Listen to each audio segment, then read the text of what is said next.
Bueno, buenas tardes a todos y a todas. Bienvenidos a una nueva edición de Debate sobre el Presente aquí en la Escuela Justicialista Néstor Kirchner. Hoy nos toca hablar de financiamiento universitario, o como le pusimos el título a la charla, como de financiamiento universitario. Estamos con Ricardo Manetti, decano de la Facultad de Filosofía y Letras de la UBA, Ana Arias, decana de la Facultad de Ciencias Sociales de la UBA, y Pablo Perazo, secretario general de FEDUBA. Bueno, para arrancar, está anunciado en breve, el 2 de octubre, una nueva marcha universitaria. Y quizá para aquellos que están viendo y perdieron un poquito el eje de la discusión y la situación del conflicto, ¿cómo está la situación del conflicto universitario, como se ha denominado conflicto universitario, a partir de las sucesivas decisiones que viene tomando este gobierno? Una que parece ser inminente, que es el veto a la ley de financiamiento universitario que aprobó el Congreso. Pero hay un panorama de cada uno de ustedes sobre cómo está la situación hoy del conflicto. No sé, ¿quién queda? Bueno, el conflicto se está agravando, digamos, la situación está cada vez peor, porque ya no se trata de una cuestión presupuestaria, no es una cuestión política, es una cuestión ideológica. Nosotros entendemos que el gobierno eligió a dos enemigos clásicos: el movimiento obrero por un lado, peronismo, y los universitarios. Escogió esos dos enemigos y está llevando a cabo un plan de financiamiento brutal, además de la cuestión salarial. Que yo quiero decir simplemente una cosa con respecto a esto, para que se comprenda el deterioro del poder adquisitivo en términos reales. Nosotros incluso perdimos más que los trabajadores no registrados que no tienen paritaria. ¿Sí? Eso para que nos demos una idea. ¿Y por qué digo que es ideológico? El presupuesto que el gobierno nacional destina a la educación privada es de 0.13. El que destina a las universidades nacionales es de 0.14. ¿Sí? Hay una decisión de financiar una cosa y de financiar otra. Es un gran dato ese, Pablo. Ahora no sé si Ricardo. Bueno, sí, en parte, como claramente lo dijo Pablo, hay una decisión por parte del gobierno de Javier Milei de ir en contra de las universidades públicas e ir en contra de la educación pública. Me parece que eso es importante para tener en cuenta. También hay que decir que en aquel momento, cuando se hizo aquella marcha el 23 de abril, estábamos peleando por conseguir los gastos de funcionamiento, que solamente ni siquiera llega al 10% del presupuesto total. Hoy la lucha continúa porque fundamentalmente es cierto, decíamos, no, los edificios no se pueden abrir porque hay un problema con los servicios, con el mantenimiento, con la seguridad, con la limpieza. Pero en realidad la universidad no existe si no hay docentes. Y hoy estamos hablando de esos salarios docentes, pero también de los salarios no docentes. Son los trabajadores y las trabajadoras quienes le dan sentido al funcionamiento de nuestras universidades nacionales, que son inclusivas, que además han permitido que muchos de los egresados, graduados de nuestras universidades pertenezcan al primero dentro de una familia que ingresó justamente a una universidad por el carácter público, por la gratuidad que tiene. Y esto es justamente contra lo que está yendo el gobierno de Javier Milei. Molesta, incomoda, y molesta sobre todo también el pensamiento crítico que tienen nuestras universidades. Sí, y además me parece que renunciar a la universidad como país no es solo un problema de los que estamos adentro de la universidad o de los que potencialmente se podrían sumar como estudiantes. Es renunciar a la idea de soberanía, es poder pensar en quiénes van a ser los profesionales que van a poder atenderte frente a tus diversas demandas que vos puedas tener, qué tipo de aporte a un modelo productivo, es apostar a la planificación de la Argentina, es poder poder escribir los libros con los que vamos a enseñar. Y eso me parece que es algo que tiene que ver con la soberanía y que es lógico que el gobierno de Javier Milei, que no cree en la planificación del desarrollo, que no cree en la posibilidad de lo colectivo para procesar las tensiones o para procesar los proyectos, esté en contra de una herramienta que precisamente lo que hace es un ejercicio de reflexividad social. Mira a la sociedad, la interroga, la cuestiona, le discute, y eso me parece que es algo importante para tener en cuenta, que se define algo más que el destino de los universitarios en esto. Piensen que la Secretaría de Políticas el ex Ministerio de Ciencia y Técnica no va a financiar los proyectos de investigación que estaban previstos para este año. Y lo que dijo el presidente fue, bueno, que escriban libros, los vendan y con eso se financien. Entonces, pongo un ejemplo que no es de mi campo, pero imagínense que la persona que investiga sobre determinada proteína que incide sobre determinado cáncer tenga que financiarse vendiendo el libro. ¿Cuántos libros se venderían sobre las proteínas? Pero vayamos al campo de las sociales. Los que investigan sobre las formas de poblar y las dificultades de determinadas formas de construcción urbana, ¿se tienen que financiar con los libros que vendan? O sea, no. Eso es no entender el funcionamiento de una sociedad, no pensar... pensar que el insumo de lo que se produce vale en tanto se venda. Entonces, no, muy probablemente hay investigaciones, hay enfoques que no van a vender muchos libros, pero que le van a cambiar la vida a mucha gente. Respecto a eso que decías, la sensación que tenía, sobre todo en campaña, ahora por ahí sí un poco también, es una especie de estigmatización de las carreras más de lo humano, de las ciencias sociales, ¿cierto? Es como... Yo me acuerdo que en campaña decía, no sé, no vamos a seguir financiando el CONICET o las investigaciones del CONICET, que, no sé, ponía títulos medio estrambóticos, como tratando de estigmatizar o negativizar lo que son las investigaciones en sociales.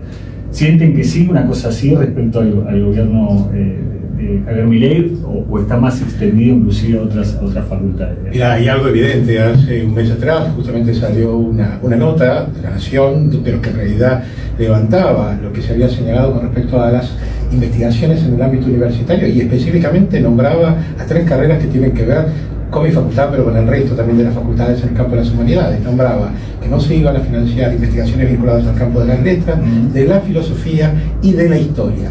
Y además todas aquellas que tuvieran algún matiz ideológico. Cuando vos decís toda investigación tiene un matiz ideológico, tiene una intencionalidad política, porque lo primero que tenemos que decir que todo campo es político, y el campo de los estudios es político. Por eso hablamos también de una idea de soberanía, y cómo defendemos también, y me encantó recién una frase que dijo Ana, la posibilidad de escribir los libros sobre los cuales se van a trabajar, estudiar, y eso justamente habla de una soberanía en el campo educativo, en el campo de la investigación. Es el modo en que nos pensamos y el modo en que pensamos nuestra sociedad. Digo, y esto es lo que están apuntando. Por eso, muy bien señalaba Pablo cuando decía, bueno, acá básicamente es una disputa en términos ideológicos, es una disputa en términos políticos. No quieren aquello que nosotros investigamos, no quieren aquello que nosotros hacemos, que en definitiva es lo que le dio sentido a esta noción de república, a esta noción de Estado y a esta noción de nación. Me parece que esos son los puntos claves, ¿no? Excelente, Manetti. Nosotros, sí, bueno, hay que valorar acá, nos tiran con todo. Yo digo que Manetti es un genio. Coincido plenamente, pero igual los números muestran que están diferenciando todo el sistema. Claro, por eso, todo el sistema. O sea, lo que hacen es que a nosotros nos tiran munición más gruesa y nos pegan, y aparte es no comprender determinada cosa. Yo siempre recuerdo esto, que la primera vez que me crucé con un investigador que me dijo que estaba investigando las reacciones en las redes sociales, no le dije nada, pero me pareció como que dije, mirá lo que estudia este. Hace muchos años de esto. Hoy, pensar en los adolescentes y la relación con las redes es central. No podés pensar en los adolescentes sin pensar. Y las investigaciones de este investigador hace mucho permitieron entender un montón de cosas. O sea, ojo, no pensemos que vivíamos en una panacea. A nosotros nos hubiera encantado que tener más investigación aplicada, nos hubiera encantado más vinculación con los efectores públicos. O sea, hay mucho para elaborar, para dar vuelta. No es que vivíamos en el mejor de los mundos, ni es que no tenemos que revisar el modelo universitario, pero seguro es apostando a mayor profundidad, a mayor involucramiento, y la universidad necesita márgenes de que haya alguien que pueda investigar algo que es emergente para poder ver qué pasa con eso. Y por ahí las redes fueron centrales después. Por ahí podrían no haberlo sido. Ahora la universidad tiene el desafío de generar ese tipo de conocimiento sobre el cual después se mueve el mundo en base a esas cuestiones.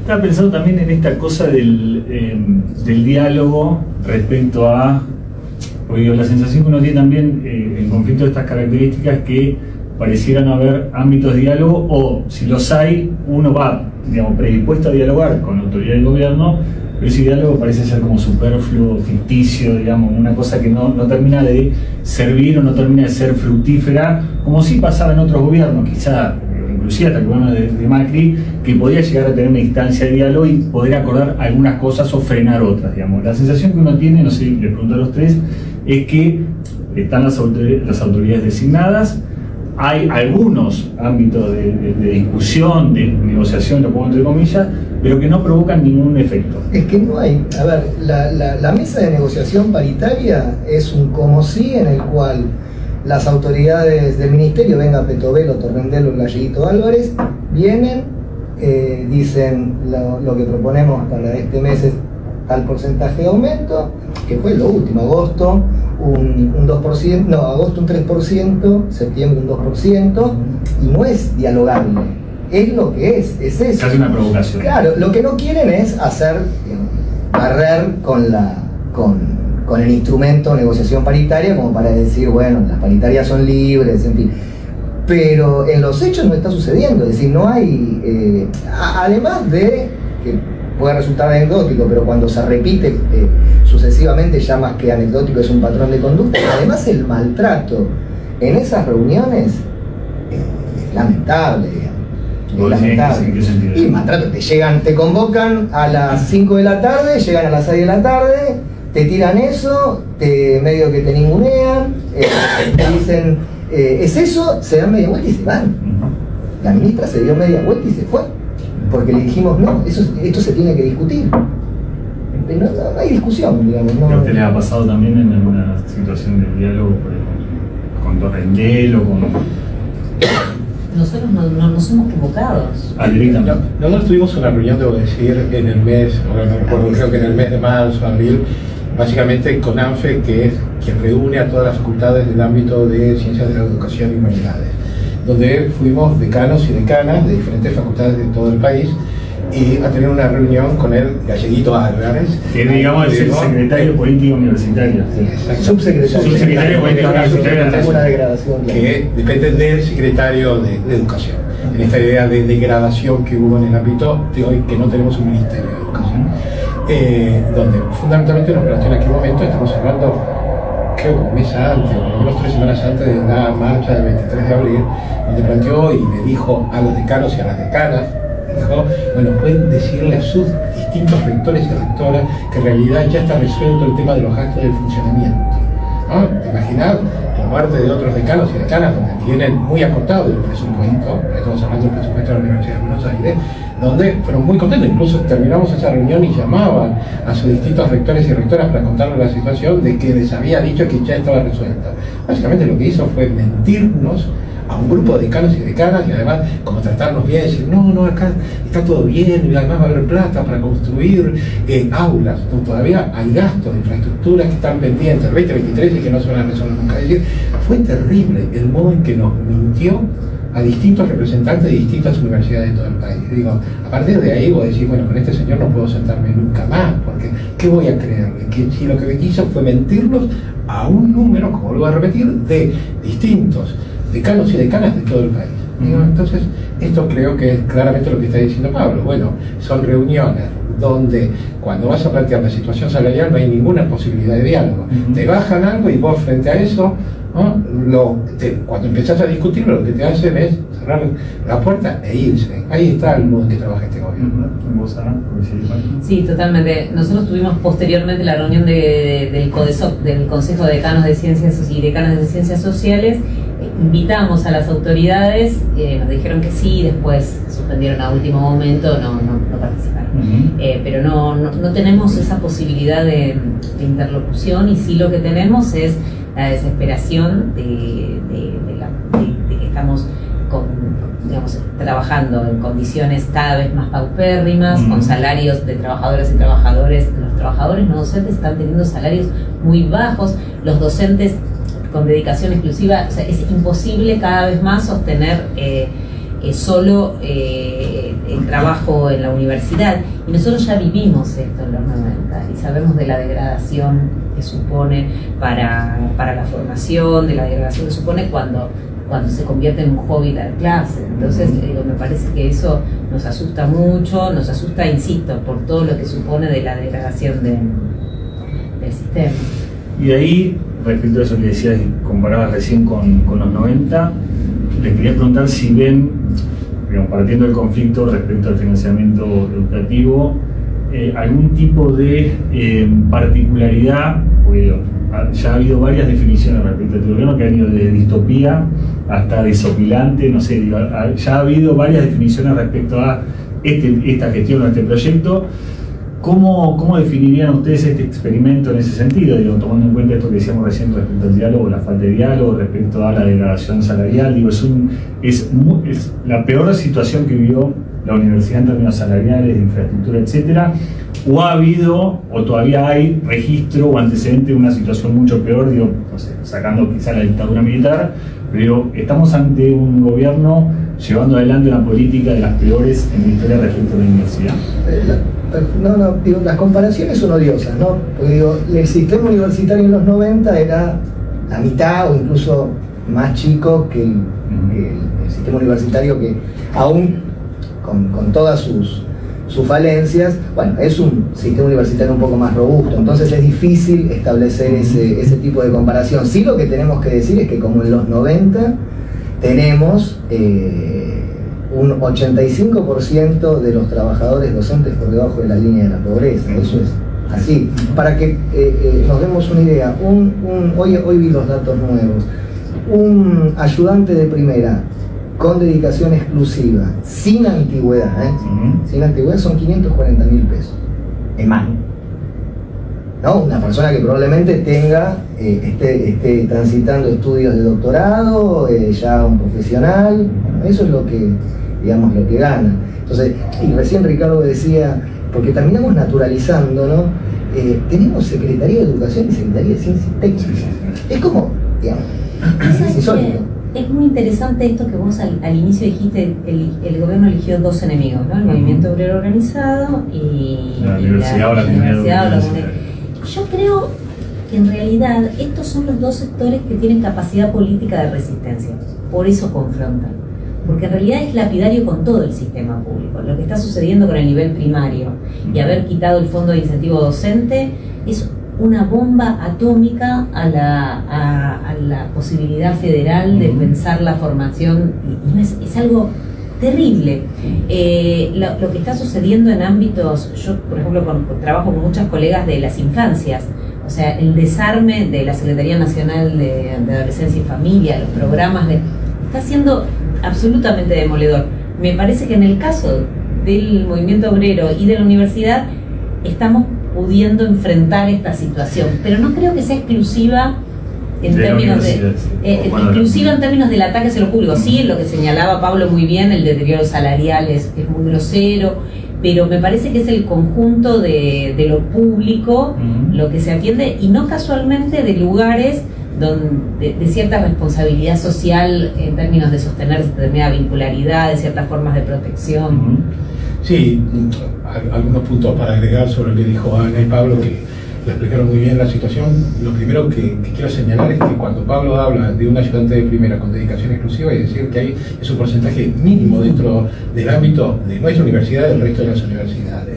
Lo que vos te vas a encontrar son esos docentes que son ayudantes de primera o JTP, que en la mayoría de los casos tienen dedicaciones simples, y te los encontrás teniendo que ir a trabajar a distintas facultades, a distintas universidades, para intentar tener un sueldo relativamente digno, que cuando lo llegan es ese valor de los 500.000, 600.000 pesos. Es una locura pensar que tienen que estar trabajando en distintas instituciones para sumar 4 simples para que se parezcan a esa dedicación exclusiva. Digo, esta es la situación que estamos atravesando. Por otro lado, decir que también los trabajadores no docentes, que son claves, que son fundamentales en el ámbito del trabajo, tanto de la investigación, de la docencia, del sostenimiento de lo que es también la universidad, están muchas de las categorías por debajo realmente de la línea de pobreza. Y además esto también, creo que era Ana que señalaba, muchos y muchas tienen que ir a buscar trabajo afuera porque ese dinero no les alcanza. Entonces también estás destruyendo esa institucionalidad de un sistema. Y no solamente los docentes, sino también los no docentes. Por otra parte, digo, creo que también en el caso de las universidades tenemos la posibilidad de visibilizar este conflicto, ¿no? Digo, me parece que esto también es lo que aparece, digamos, por qué enfrentarnos desde un determinado lugar, y también están los medios que acompañan para que se visibilice esta lucha. Pero en realidad nos encontramos de frente a una destrucción del Estado, una destrucción de todas las políticas públicas, una destrucción en términos sociales. Es decir, cuando uno está hablando de lo que pasa con la línea de pobreza de nuestros trabajadores, pero estamos hablando de todos los trabajadores y las trabajadoras del país, han quedado fundamentalmente excluidos por fuera de un sistema. Digo, esto es lo que estamos descubriendo. Y yo creo que también nosotros como universitarios y universitarios tenemos la responsabilidad de salir y defender, no solamente el ámbito de nuestras universidades, sino defender justamente lo que es una política de Estado, lo que es una política pública, y defender a todos aquellos y a todas aquellas que están fuera de un sistema.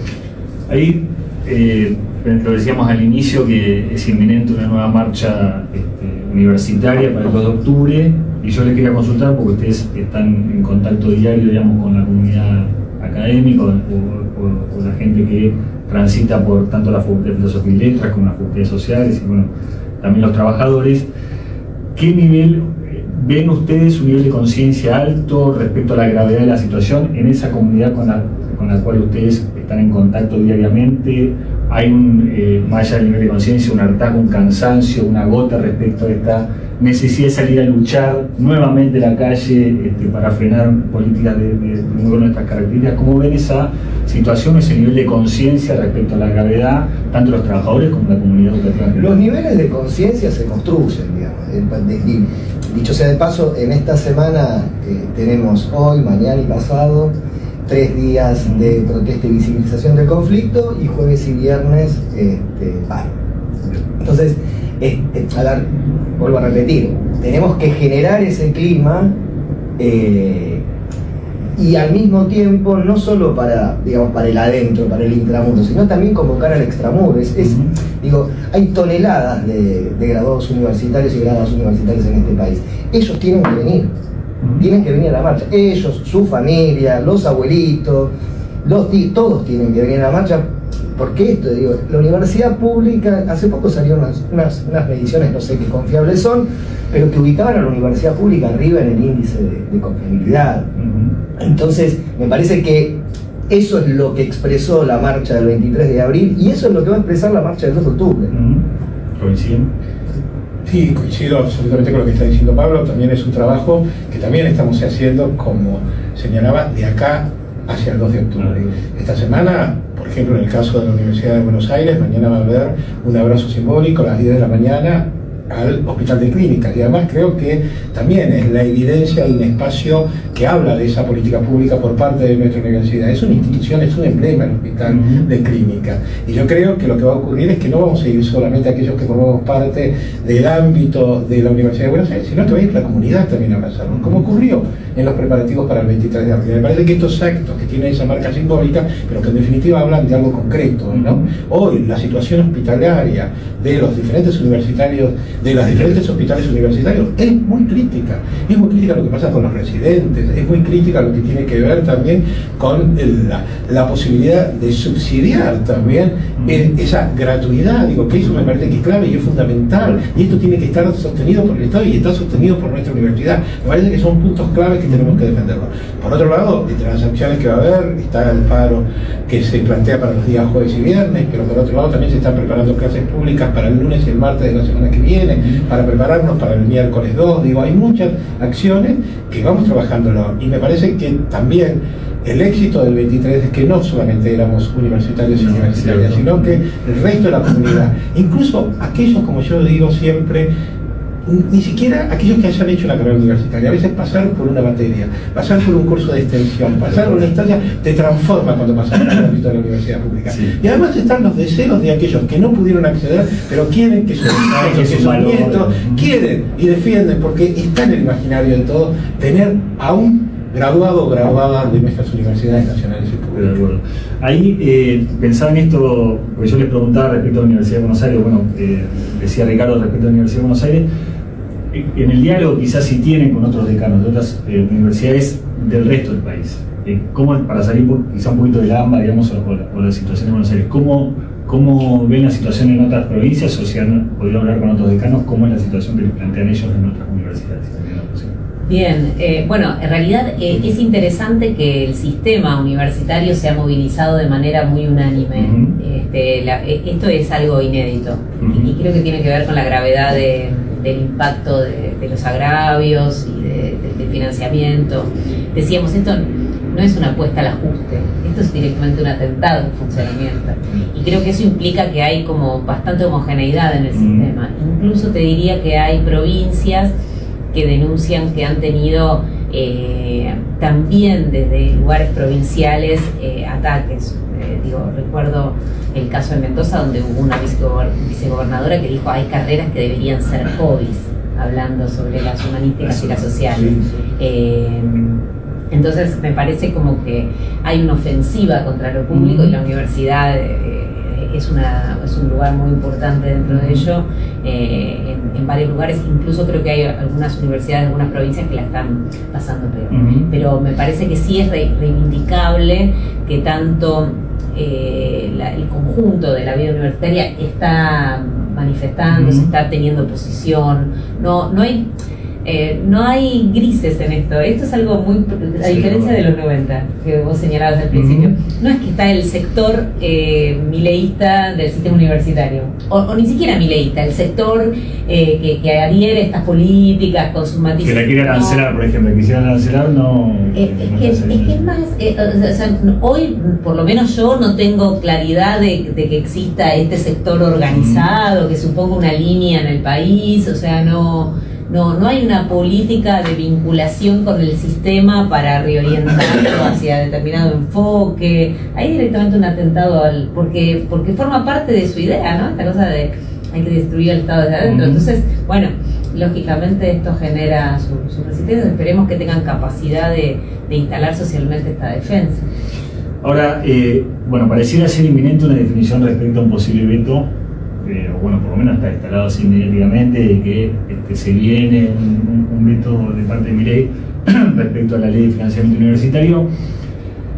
¿Creen que puede llegar a tener algún costo, quizás la pregunta es más de tinte político si se quiere, pero algún costo para él? Pareciera ya en algunas encuestas uno ve una caída de la imagen que parecía medio granítica, de la imagen positiva de él, pero ya quizá no percibe lo que pasó con las jubilaciones o con toda la discusión respecto a las jubilaciones y el veto a la fórmula, algún grado de quiebre mínimo, si se quiere, respecto a esta especie de apoyo que él manifestaba y defendía al conjunto de la sociedad.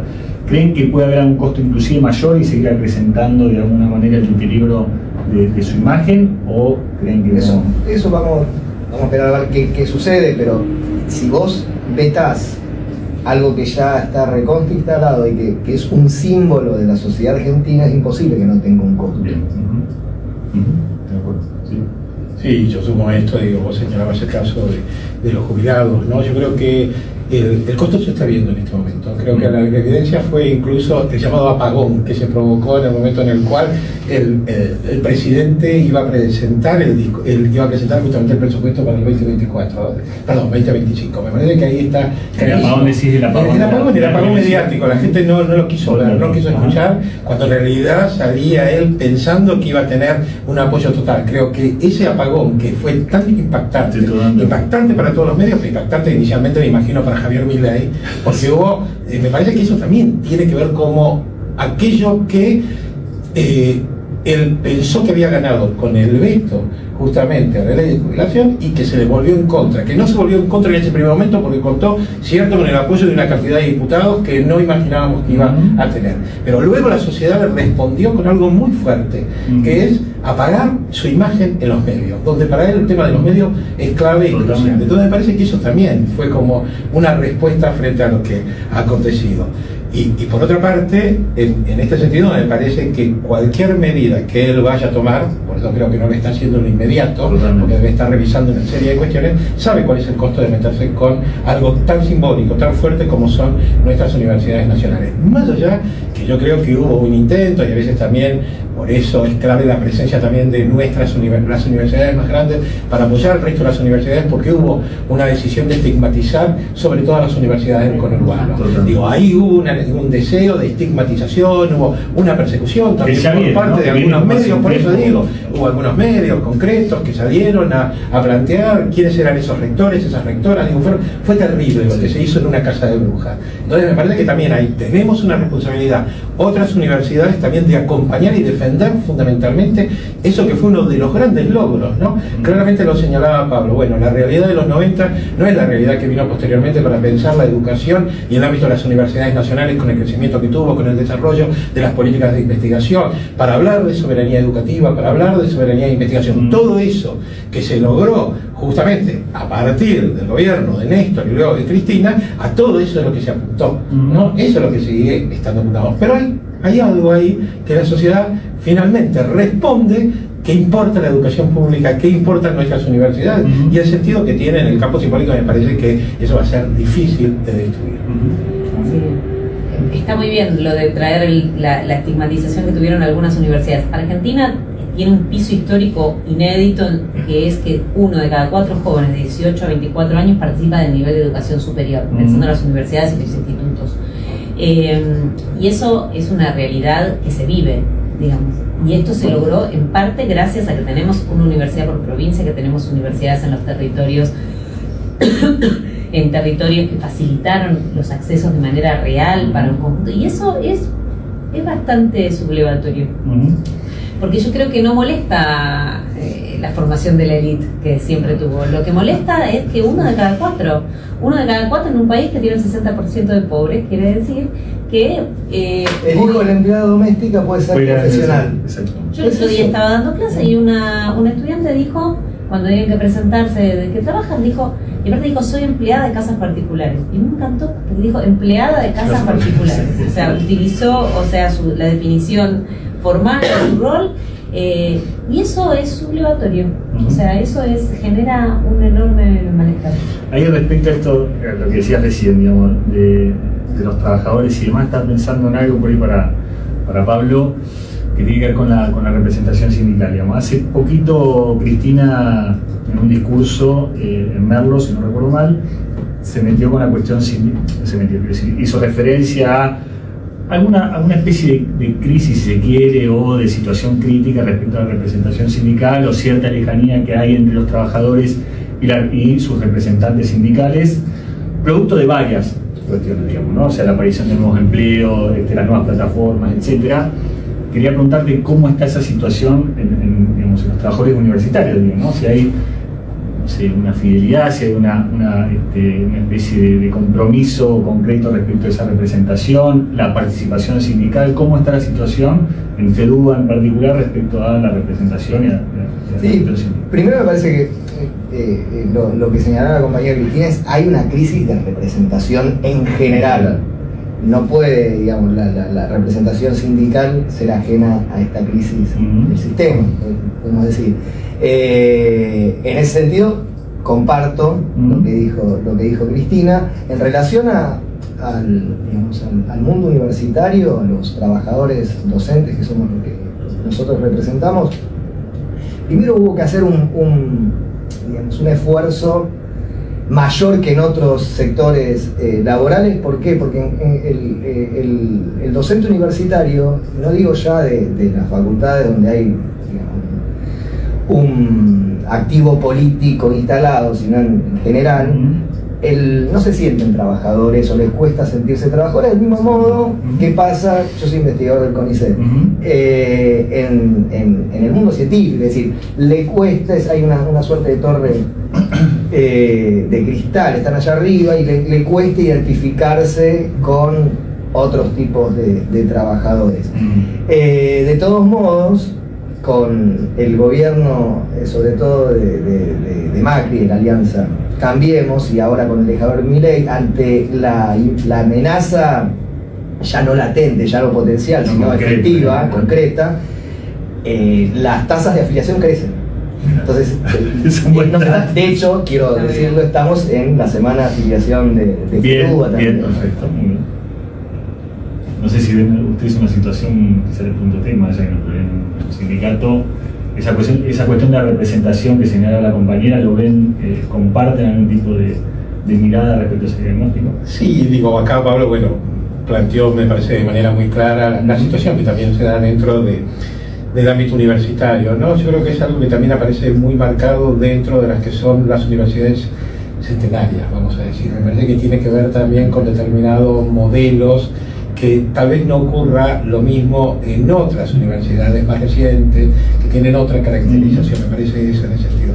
Por otro lado, también hay una realidad concreta que te lleva a decir, señores y señoras, somos trabajadores y trabajadoras, me parece que hay un punto ahí, basta de ubicarnos en una instancia, digo, porque en realidad estamos atravesando el hambre, todos acá en esta situación, todos estamos peleando por nuestros salarios, estamos peleando también por los espacios de trabajo, y estamos peleando básicamente por que siga existiendo esta universidad que sea inclusiva, esta universidad que sea absolutamente abierta, crítica. Digo, me parece que es eso. Entonces también desde ahí hay un lugar que tenés que reconocer también en la búsqueda de esta representación, que son los sindicatos. Luego podés tener también dentro del ámbito de la Universidad de Buenos Aires y del resto de las universidades, vos tenés distintos sindicatos que te están representando dentro de la instancia gremial docente. Vos podrás elegir un más cercano a lo que tiene que ver con tu pensamiento, y en el caso del GIFEUBA, y otros podrán elegir otros, pero me parece que ahí, en definitiva, es aquel que también está. Hay un lugar incluso porque nosotros tuvimos, ahora estoy recordando alguna discusión en el Consejo Superior, a lo mejor Ana la recuerda, porque planteándonos también el lugar que teníamos nosotros como decanos y decanas, ¿no? Y algún decano que me señaló a mí que no teníamos que meternos en el lugar de quienes eran los secretarios generales en relación de la representación sindical. Pero también tenemos una responsabilidad como decanos y decanas de convocar de modo institucional. Es decir, a nosotros lo que vaya a ocurrir el 2 de octubre es fundamental que convoquen los gremios, pero también es fundamental que desde las instituciones también convoquemos. Y me parece que en parte lo que está ocurriendo es que tal vez esos trabajadores docentes requieren ambas convocatorias, desde ese lugar institucional y ese lugar sindical, ¿no? Viendo que trabajamos de manera conjunta. Es fantástico porque en realidad lo que cambió es la forma del conflicto, porque no se está atacando una línea dentro de las instituciones, se está atacando la institución.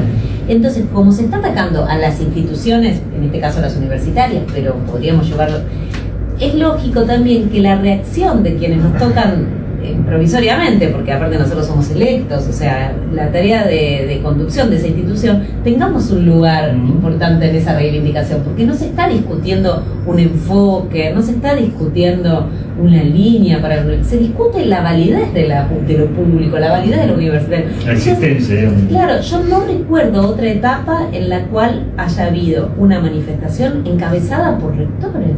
La columna de mi facultad fue encabezada por el vicedecano y por mí y por los secretarios, llevábamos la bandera. Eso es algo realmente inédito. ¿Por qué es inédito el nivel de la embestida? Me parece que eso es algo que cambió y que habrá que ver en términos. Siempre es más fácil ver lo que no está que lo que está dejando de ser que lo que se va generando.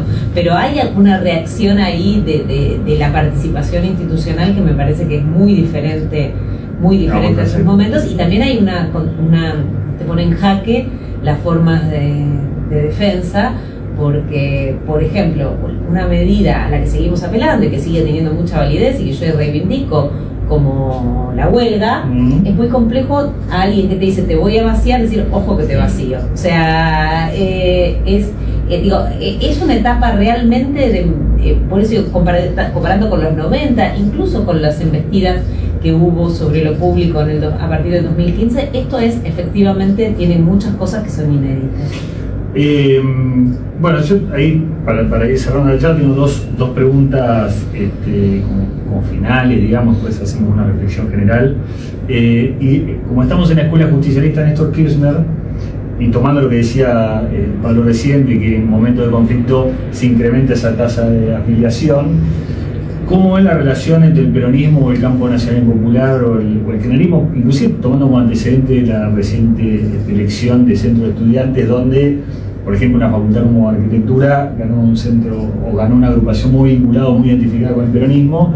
¿Cómo ven esa relación, digamos, además pensando en que en esas elecciones, por ejemplo, digamos, el espacio de libertario, de Libertad Avanza fue bastante insignificante, pero ¿cómo ven esa relación? ¿Cómo ven la relación entre el peronismo o el campo nacional y popular en este momento con respecto a la universidad? Y si creen que quizá esta marcha del 23, la anterior, generó un mayor lazo, una mayor vinculación entre ese espacio político y la universidad. Las elecciones en la Universidad de Buenos Aires, las estudiantiles, bueno, se sumaron también algunas de graduados, sí. Pero en las estudiantiles fue histórico, digamos, la cantidad de gente que salió a votar fue histórico. Vos mencionaste FADU, Sí. el FADU votó el 70% de padrón. Sí, ¿No? Es una locura. Sí. Inesperado ese resultado, incluso para los propios. O sea, con ganas de participar, Por supuesto, yo creo que hay eso, y ahí me parece que hay una señal de lo que va a ser el 2 de octubre.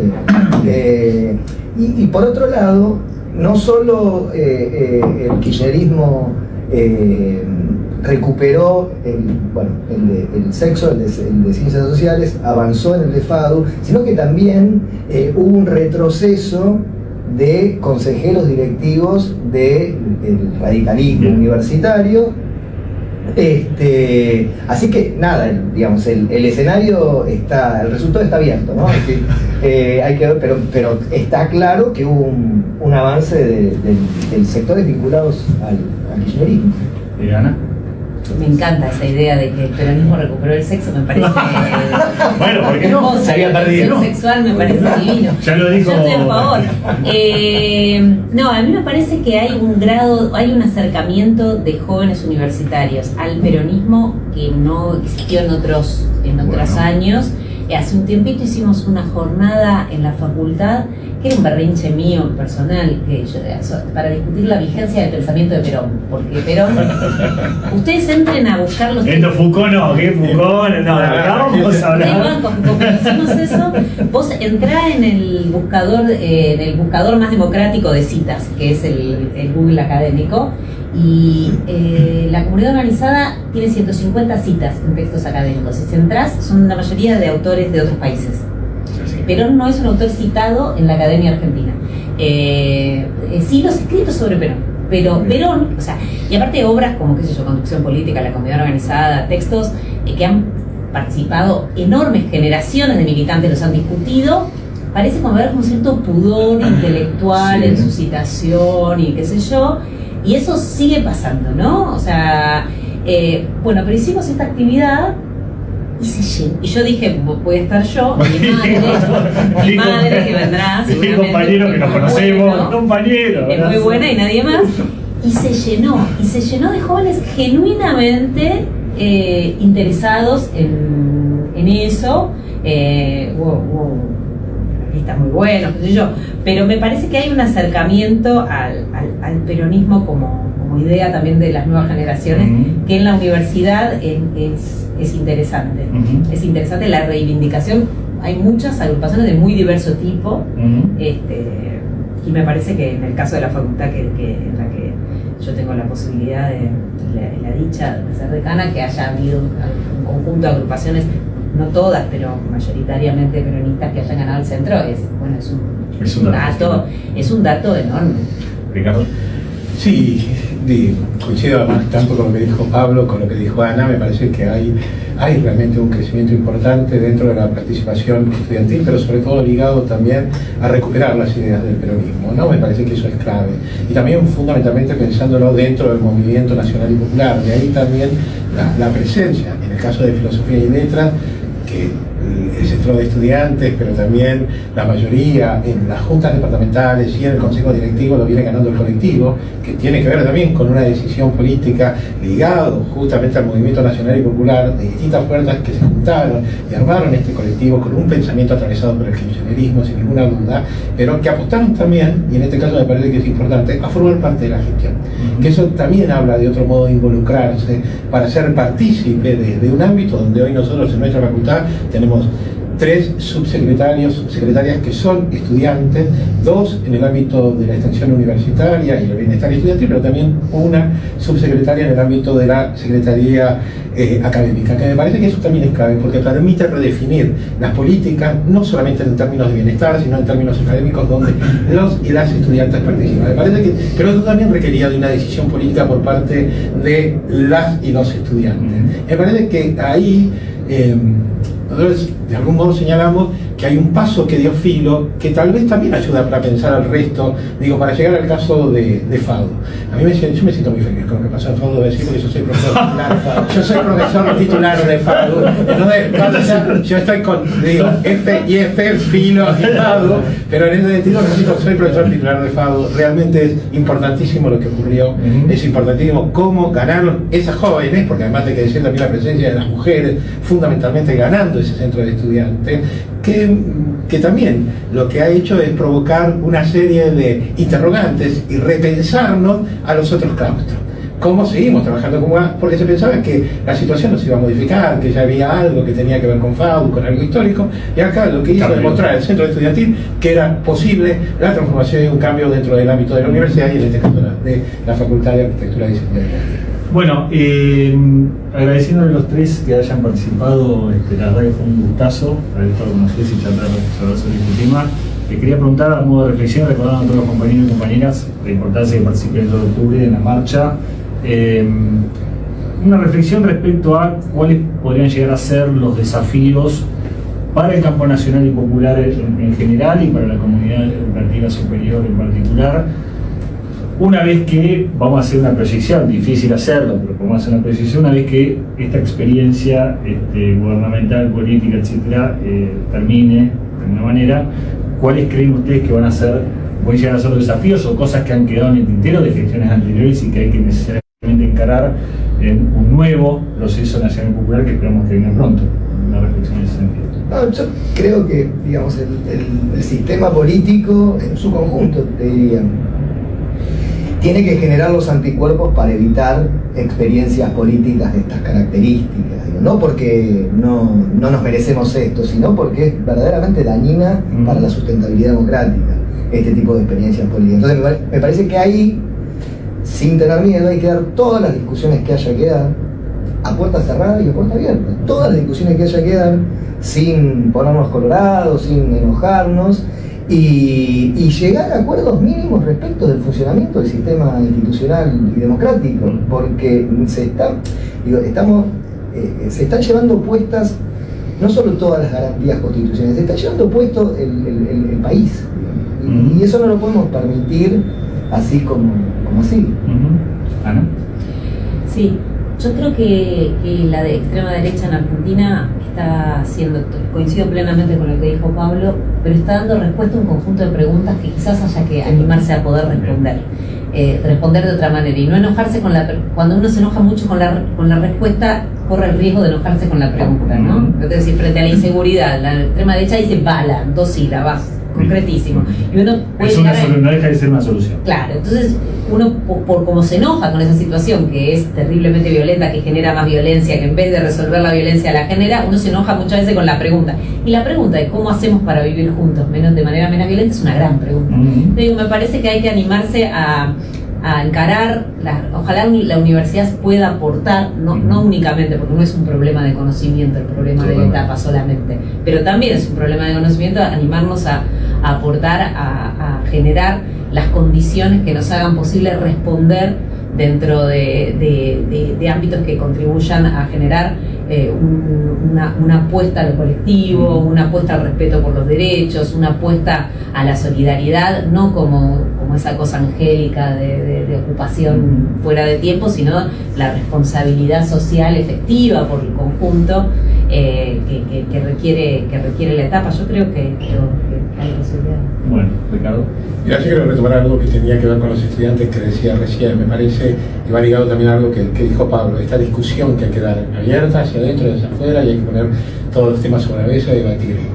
Creo que también cuando uno dice el colectivo está este grupo de estudiantes que ganan finalmente las elecciones de Filosofía y Letras ya hace varios años, que vienen ganando, pero decidieron sentarse en un momento juntos, la Cámpora, el Movimiento de Vista, la Junta, de decir, bueno, hacer señores, síntesis. tenemos que ganar, tenemos que ir hacia adelante. Me parece que ahí está la democracia, y que me parece que también empezaron a hacerlo las otras facultades. Me parece que eso es lo que transformó, ¿no? Señores, pues tenemos muchísimo para discutir, tenemos muchísimas cosas para decirnos, pero digámosla y avancemos. Me parece que eso es lo que tenemos que pensar en esos jóvenes, ¿no?, que nos están enseñando. Bueno, muchísimas gracias a ustedes, de verdad, en serio. Gracias por haber participado de esta charla aquí en la Escuela Justicialista Néstor Kirchner. Les recordamos que están abiertas las inscripciones para la charla abierta sobre el modelo económico justicialista, así que pueden inscribirse cuando quieran. Les agradecemos mucho que hayan estado con nosotros esta tarde y nos vemos el próximo lunes en otra edición de Noticias del Presente. Chao.